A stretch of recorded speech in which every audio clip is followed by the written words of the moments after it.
What's going on, guys and girls? My name is Eric Cleis. I will be here to teach you how to make spatchcock chicken. One of the easiest ways to make the whole chicken all at once. Only takes about an hour prep time. Relatively cheap meal to make. Costs about $20. The most expensive part you're paying for is the bird. This costs me about $15. At about almost 6 pounds. Relatively large bird for what we're working with. You only need this. I have a few other things laid out over here in a minute. I'll be showing you just some root vegetables to add some aromatics and some flavor, and a little bit of chicken stock, and a nice roasting pan, which I have right here. You can get one of these at the store for not even $1. I think it's 90 cents. They come in quite handy with the high lips. It helps keep all the juices in and all the other good stuff. So we're going to get started on the prep. The only tools you're really going to need today, aside from that roasting pan I showed you earlier, are going to be kitchen shears for the chicken. A peeler for the carrots. You don't want any of those skins in there. Adds a bitter flavor and they don't look all that right. And a nice sharp knife. You always want your knife to be sharp. I'm going to probably say this in now and other future videos because it's very important. Knife skills and a good knife are one of the best tools you can have in the kitchen. So I'll get started on something easy. Just peeling the carrots. I like to have a trash can, or you can't see it, but it's over here. That way you're not working with a whole lot of other spaces, getting them dirty. And just peel it right into the garbage can.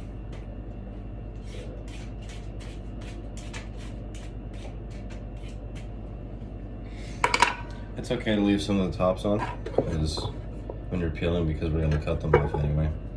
You can always peel them off, but that takes a little bit more time than I like to use when I'm busy, especially at work.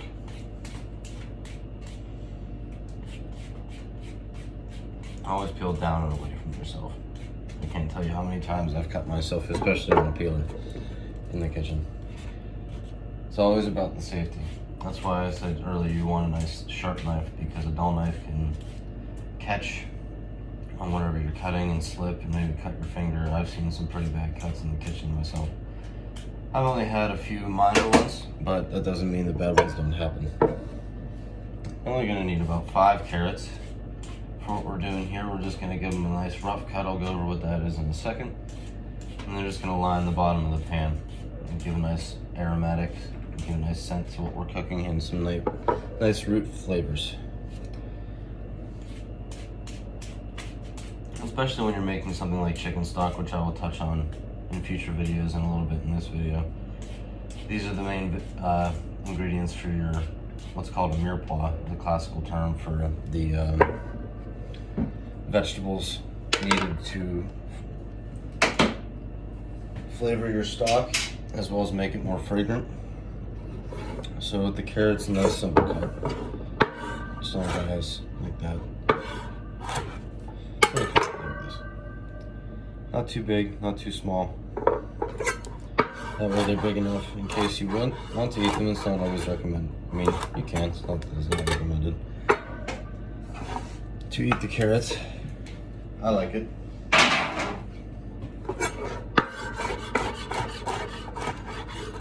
Another thing I should go over is how you hold your knife and how you use your knife.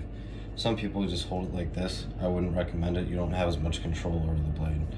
And when you're cutting, some people, you know, the more you do it, the better you'll get at it, and the less time you'll need to actually cut things. So I hold mine up here because you want that nice rocking motion when you cook, when you cut. Because it'll always go all the way through. Beginning, when you're cutting things like this, if you don't go all the way through, you'll find that sometimes it'll hold on to the bottom. That's when you didn't rock enough. So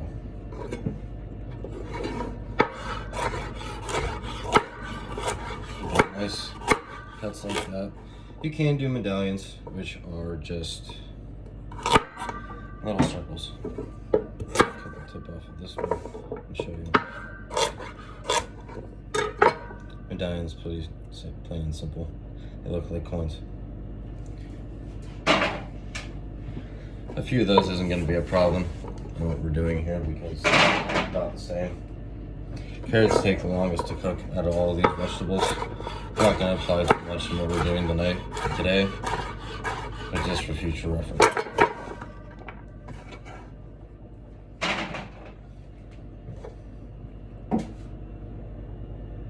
Next, we're going to be moving on to the celery. This one's probably the easiest cut you can find. If a few of these leaves get in here, that's okay. But we're going to start and cut off the bottom here, right where the white meets the green. That's not the bitter part of the celery that we don't want. And then fan it out. These are some of these center pieces which look a bit more yellow. Also tend to be a bit more bitter. So I usually just throw them away. You can use them for other things. And if you're making stock, it's not going to be a big problem if some of them get in there. But for what we're doing today, you don't want those.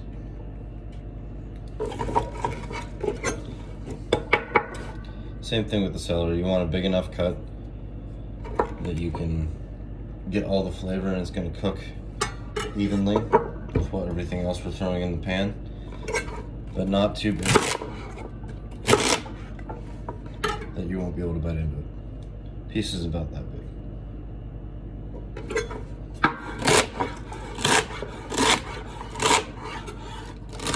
When you're cutting like that, make sure you tuck your fingers in. We call it bear paw. That's how I learned in culinary school.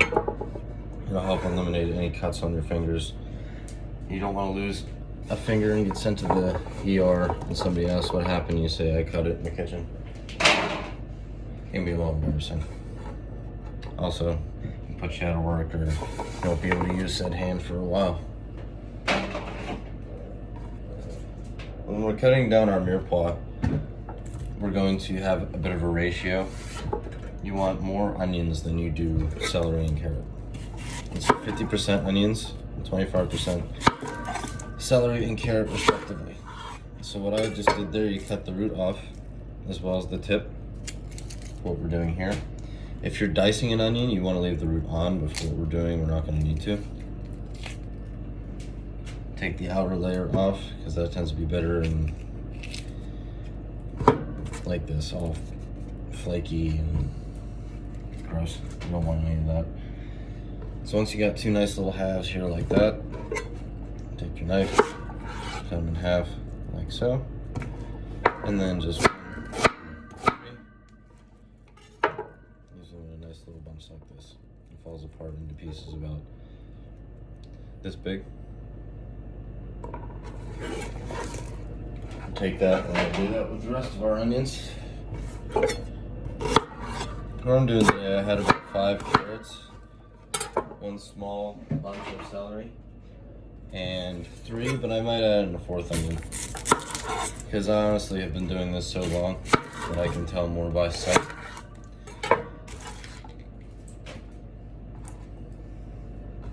Especially all these flaky pieces will get everywhere, so make sure you keep your work surface clean while you're cutting and cooking. Very important. The type of onions I'm using here, I always usually like to use Spanish onions, unless I'm doing something a bit more fancy. If they're smaller onions, you don't have to take, it doesn't really matter the size of the cut whenever you're doing a rough cut, but you just want them about this size. With how the onions are layered, they're going to be nice and thin this way anyway, but you don't want chunks of onion this big. You know, imagine that's together. But a big old bite of onion. I love onion, so I wouldn't complain too much, but I can't say the same for everybody else.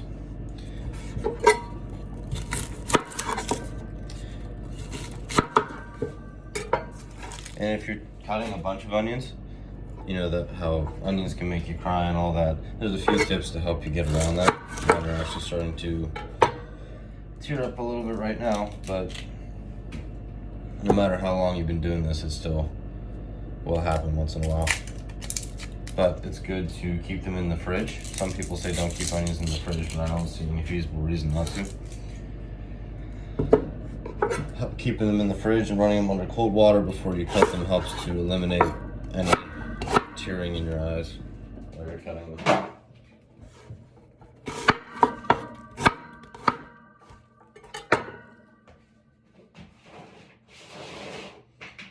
You also can chew bubble gum or a toothpick, but that's not really recommended when you're cooking. It's against health code and all that fun stuff. Okay, so I'm actually not going to add any more onion because this is actually the perfect amount. But you want it to just line the bottom of the pan like this. You want the chicken a nice bed to sit on. Let some of the juices drip out and it won't get stuck to the bottom. As well as the fragrance will rise into the bird, providing that aromatic effect. We're also going to be adding some chicken stock to the bottom of this pan to help add some moisture to it while we cook it. Sometimes it happens to me once in a while. It'll happen to everybody if you're not paying attention as well as you should. Sometimes the chicken can get a little dry. So overcooking chicken is one of the worst things you can. Overcooking and undercooking chicken, for that matter.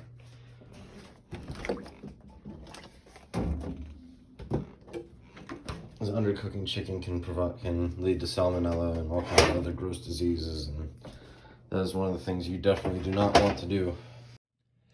All right, next step, we're going to be dissecting this bird here.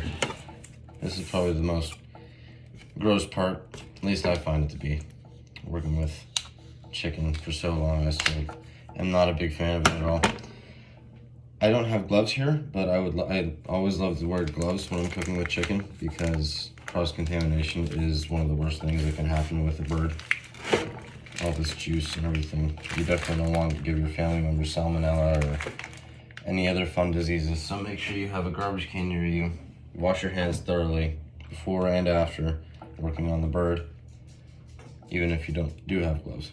So when you get the bird, you want to dig in its butt, for lack of a better term, and in here you'll find this package of gizzards and other fun stuff we're not going to need, but we can save to make chicken stock. One of the few, on top of the mirror paw I mentioned earlier, you're going to need, I use chicken bones. They usually chicken backs work best because there's more bone per square inch rather. You can use these as well. Just the chicken parts that you're not going to use in cooking, like eating, you're going to want to use. We're going to use the whole bird here. And the spatchcock, what that means is we're going to be taking these shears and cutting out the spine. It's going to take a little bit of force to crack through some of those rib bones, so you're going to want to turn it over. I should have showed you before I started. But the back side here, you'll find the tail and the wings. It should look like this.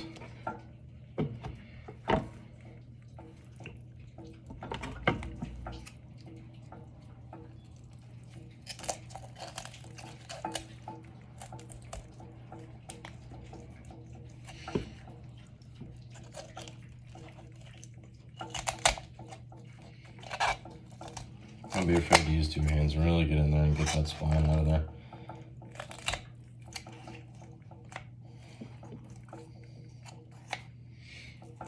Now, I was using a little bit of chicken stock that you can buy at the store. You don't need to make it yourself.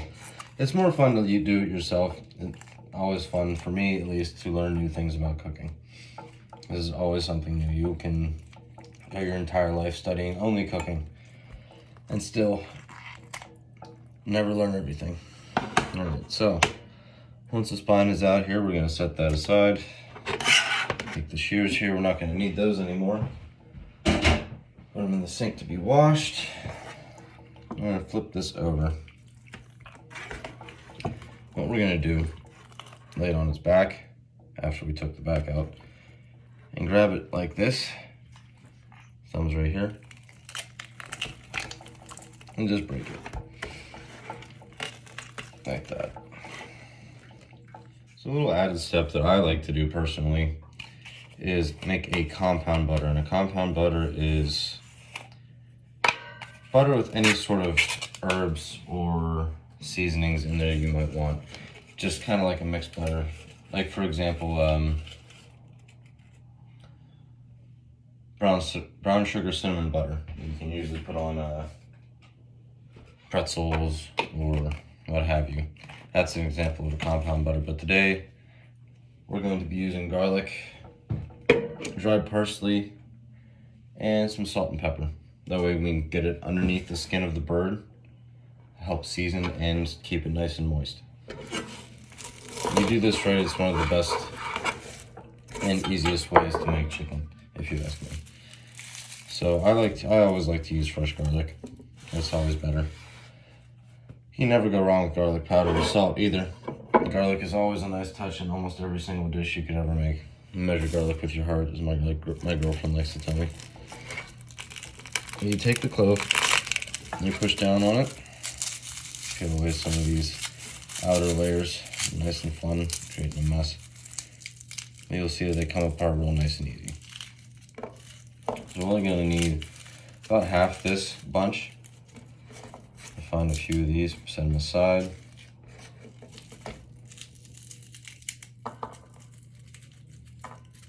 And then clean up our mess. I have my girlfriend's dog here chilling with me today. Say hi, Raffy. He was always in the kitchen whenever I'm in the kitchen. He loves food. But don't we all? So how I like to peel this garlic, you grab it by the little tail end here and pinch with your fingers and just pull it back. It should all come off in one nice easy piece. See? Here's one we already had. It came off by itself because it was feeling nice. Some people don't like to use fresh garlic because this can be a bit of a hassle.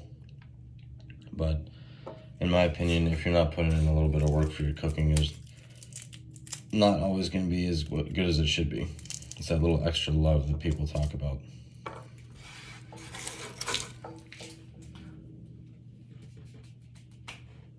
Now at work, I like to use a garlic press. If I'm using fresh garlic, instead of taking the time to mince it, just kind of saves, 2 or 3 minutes, because when you're working in the kitchen professionally, every minute counts. I'm always doing something at work. There's very rarely ever a time I'm just kind of standing there.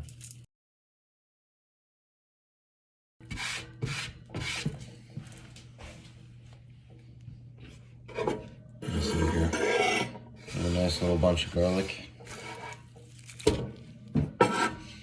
Take that and start to mince it up a little bit.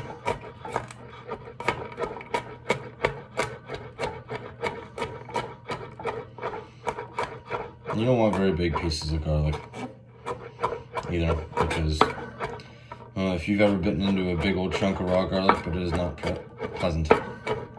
Even mostly cooked garlic, unless it's roasted, most of the time you're going to give it a very strong garlicky flavor. So what I'm doing here to mince is keep my hand on the tip of the knife and just rock back and forth.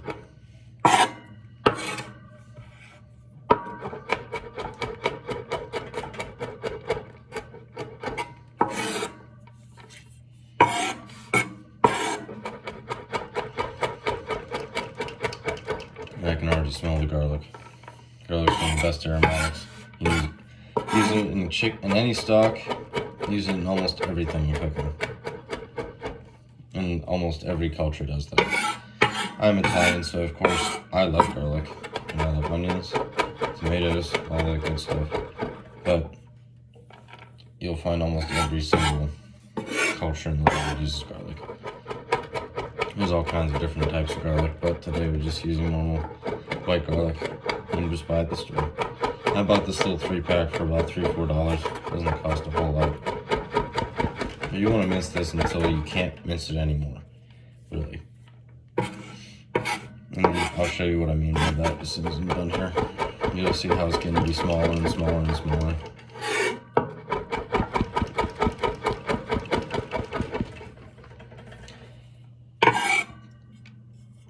One of the other things I can't stress enough is be patient when you're cooking. You find your hands get coated and stuff, and instead of just freaking out and throwing it everywhere and getting all upset with yourself, just learn to be patient. A lot of things in cooking are worth the wait. I'm going to take this, I'm going to grab a bowl.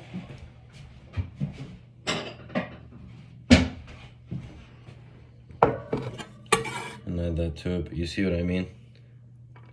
You can't really mince it anymore because it's so fine.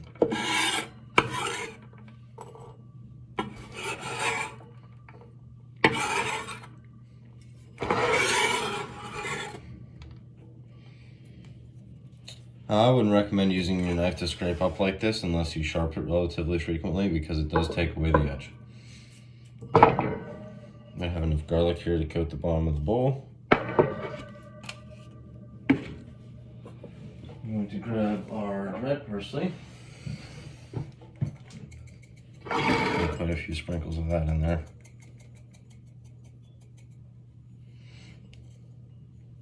Add a nice fresh flavor to the bird and the butter that we're using today. You can use other herbs if we had thyme in the house. I would use that. Thyme is amazing with chicken. I'm gonna use a little bit of rosemary. Not a whole lot though, because it's dried. You can't chop it as well. You'll see I added a few bay leaves to this as well. Do not eat these. I added these strictly for flavor and aromatic purposes. I'm gonna stick them in the side. It's still gonna get the same effect, and it'll also help keep them from getting stuck to the chicken. Or if you happen to forget that they're in there getting mixed into the vegetables, you can just notice that they're there and pick them out. Excuse me. Nice little tricks of the trade. There's always an easy way to do something. It just takes time and know-how and figuring it out. That's what I'm here to help with. So I did forget to pull out some butter, let it soften. I never usually put it in the microwave because then it just kind of melts and you're not going to get the right consistency. But since the oven's on right now, there's a little bit of warmth coming through the top here. It helps nice to get this nice and soft. It is kind of melting already. That's why I'm moving it a little bit once in a while. It would take a little too long if I just kind of let it sit out at normal room temperature for what we're doing today. But the temperature we're going to have our oven at to roast this bird is about 375. We're going to have that in the oven for about 45 minutes to an hour. Check it with a thermometer if you have one. If not, take it and cut it open.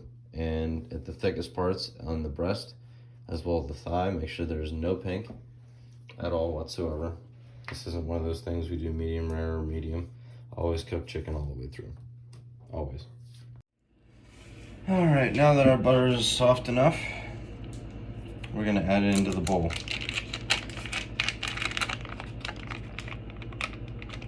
It's still a little firm, but that's fine because the heat from our hands will break it up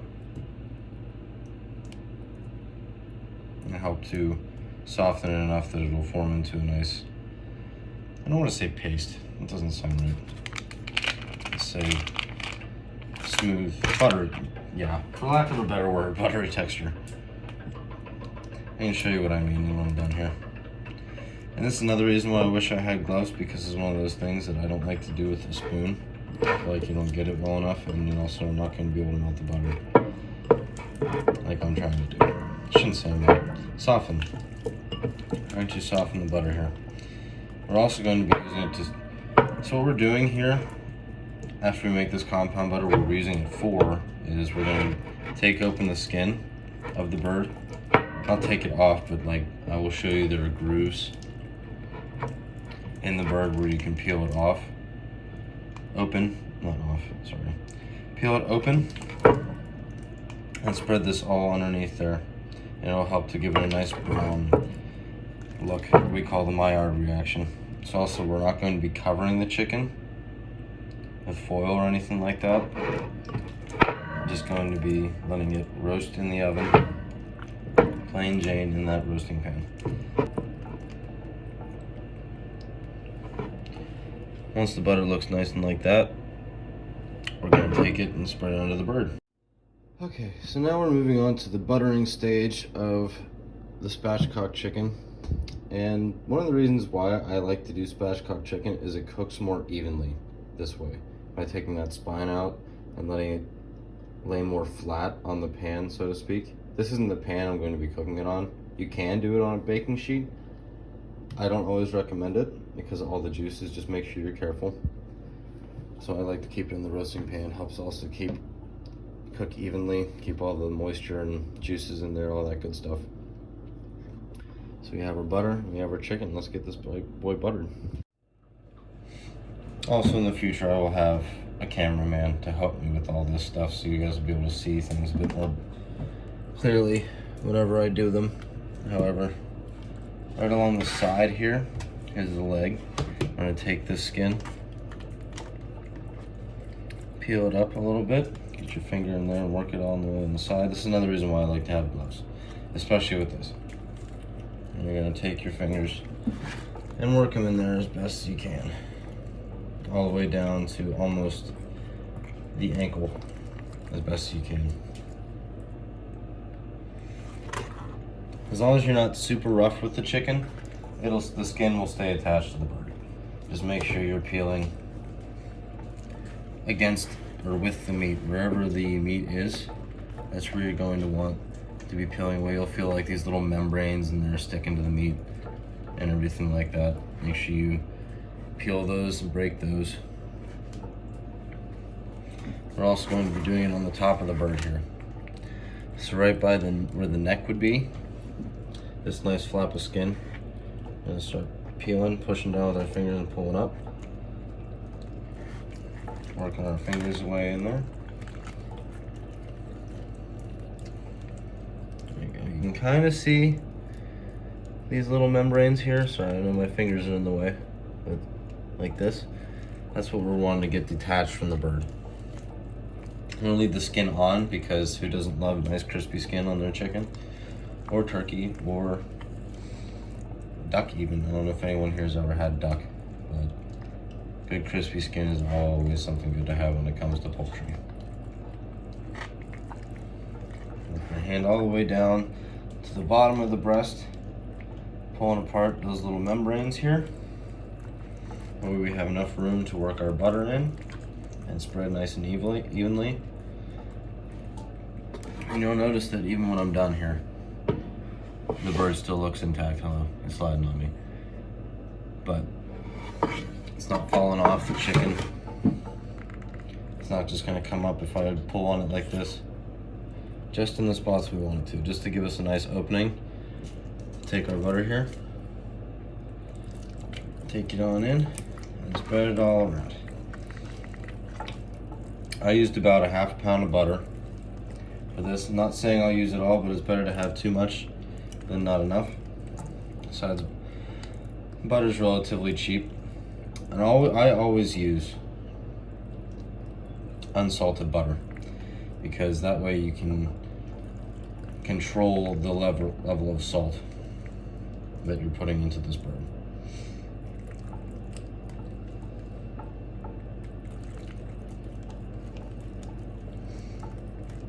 Because it's better to be better to have to add salt at the dinner table than to not be able to eat it at all because it's way too salty.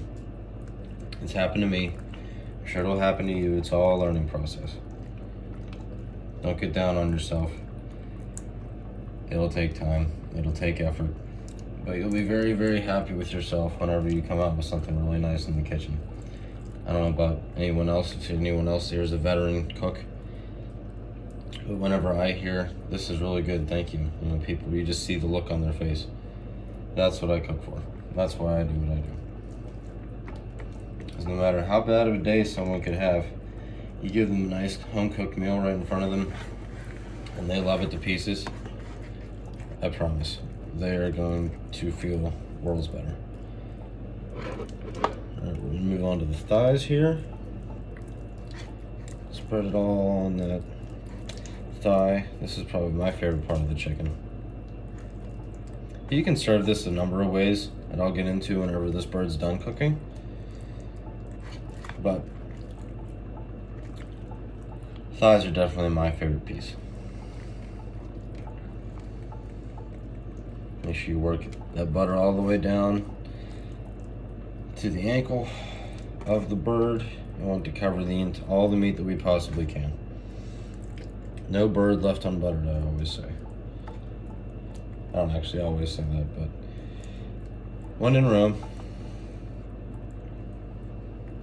Alright, make sure you peel that skin back on where it was.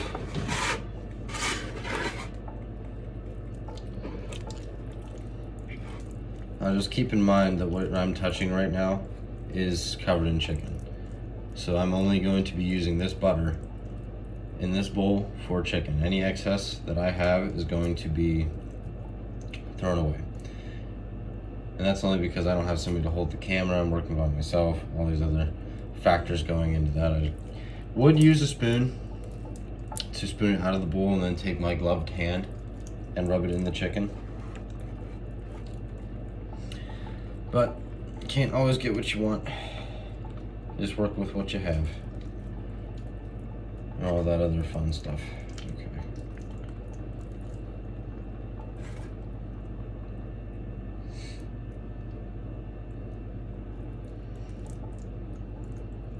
And you can season the butter with salt and pepper. I didn't this time because I'm going to sprinkle it on the top of the chicken.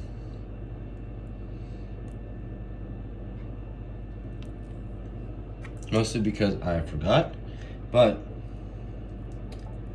typically when I do this, I don't do it anyway because I usually brine the chicken, which is making you can do dry or liquid brine, but I always do a liquid brine, usually because it's not super salty and it gives just enough.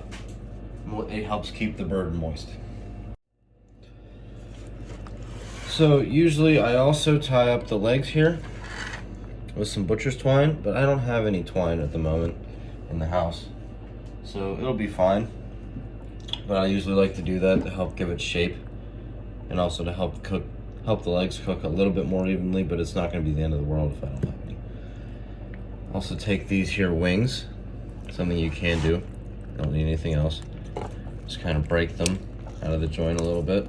You can feel it pop. And then you're going to want to tuck them underneath the bird. That'll help to keep these tips here from burning. You don't want any burnt food. Some people like burnt hot dogs. I'm not really sure why, but that's a completely unrelated topic. Okay. Gonna move the done up bird into the pan here. That should sit nice in the middle. Okay, so we're about 25 minutes into the cooking process. I'll pull this guy out a little bit. You'll see it's starting to get a little bit of color on the outside. That's looking good so far. What we're gonna do, spin it around. As you already noticed, this side is getting a little bit more brown than the other. That's just how some ovens are. And you need to do that with a bunch of other different things. At work, I have to do it with the meatballs that we have. After halfway through cooking, spin it around, check on it, and yeah, we're almost there. All right, so this bird's been in for a little under an hour, about 55 minutes. Looks beautiful. You got some nice color here. A little bit of heavy spots, right? I maybe should have spread the butter out a little bit more, but that's okay. It looks good, and I'm willing to bet it'll taste really good too. I'm gonna cut into it real quick, see if it's all done.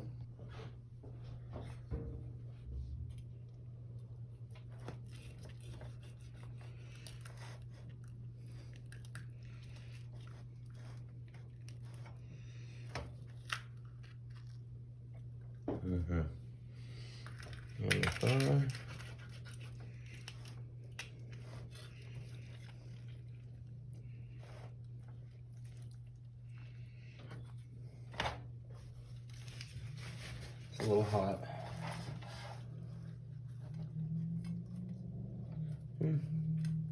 See, the thaw usually takes a little longer, so I'm not too surprised that that's not entirely done yet.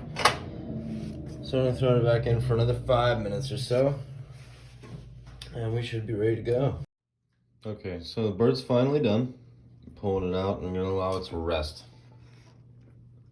Resting allows the juices to soak back into the bird once it's finally stopped cooking. You need to take it out of any heat source, the oven, even the pan that it's in, any remote source of high level heat could continue to cook this thing. I'm going to take it out and stop the cooking process completely. So we're going to take it out.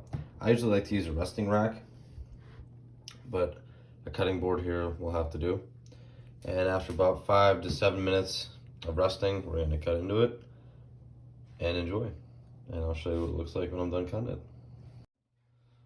So what I did is I cut the bird in half. You're gonna have to press through some bones to be able to do that, but after I do that, go ahead and take the knife and you're gonna cut along this little ridge here. right down into here, from all the way down here, up, or down back in. That'll get you the breast, and then from there you're going to want to take that little ridge as well, and there should be the ridge from here all the way back down. That's the thigh as well as the leg. To separate those, there's just a nice little ligament right here. You just take this piece. I'm not going to do that to this one because I'm saving this for the lady when she gets home from work. You just twist it until you hear a nice little pop. Come right out. You'll have the breast here, which I cut into strips. You'll have your leg, your drumstick, and your thigh. And I have some of the vegetables on the side to eat. Nice simple little meal. Only takes about an hour and a half, not even to make. I must have spilled some juice. Yeah, here, buddy. And yeah, it's wonderful. I love it. One of my favorite things to make. Easy, fast. Doesn't take a lot of time at all. Thanks for watching. I hope to see you guys soon in the future.